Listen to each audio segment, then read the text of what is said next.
नमस्कार मंडळी, श्री स्वामी समर्थ. तर चला करूयात आज खारं वांगं. मस्तपैकी बाहेर पाऊस पडत आहे.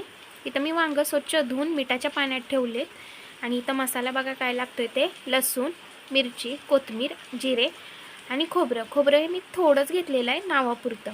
आता इथं तेल गरम झालेलं आहे, त्यात दिलेली आहे राईची फोडणी आणि सगळा मसाला बारीक केलेला मी यात टाकलेला आहे, बघू शकताय तुम्ही. आणि हा भाजला की त्यात मी थोडीशी चटणी घातलेली आहे, तुम्ही नाही घातली तरी चालेल, माझ्याकडे मिरच्या कमी पडल्या म्हणून. आणि शेंगदाण्याचं कूट घालून यात मी एकजीव करून घेतलेला आहे आणि सगळं वांगं असं भाजलेलं आहे. वांगं कधी पण मसाल्यात भाजून घ्यावं. कधी पण वांगं मसाल्यात भाजलं की त्याची अशी वेगळीच चव येते. डायरेक्ट पाण्यात घालून शिजवू नका. वांगं असं भाजून घेतलं की नाही अप्रतिम अशी चव येते. आणि यात मी थोडंसं कोमट पाणी घेतलेलं आहे, थंड घालायचं नाही, नाहीतर चवही येत नाही. बघू शकताय थोडंसंच पाणी घातलेलं आहे शिजण्यापुरतं आणि चवीनुसार मीठ टाकून एकजीव करून घेतलेला आहे आणि एक उकळी येऊन दिलेली आहे. उकळी आल्यानंतर गॅस कमी केलेला आहे आणि प्लेट झाकून ठेवलेला आहे.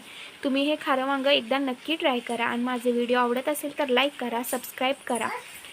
बघा मस्त ना. आता हे वांगं मस्त शिजलं की अशी वेगळी चव येते आणि हे वांगं तुम्ही भाकरी भातावर पण खाऊ शकता. बघा वांगं शिजलेलं आहे मस्तपैकी. बघा मस्तच ना, छान दिसतंय ना. बघा भाकरीबरोबर वांगं तयार आहे.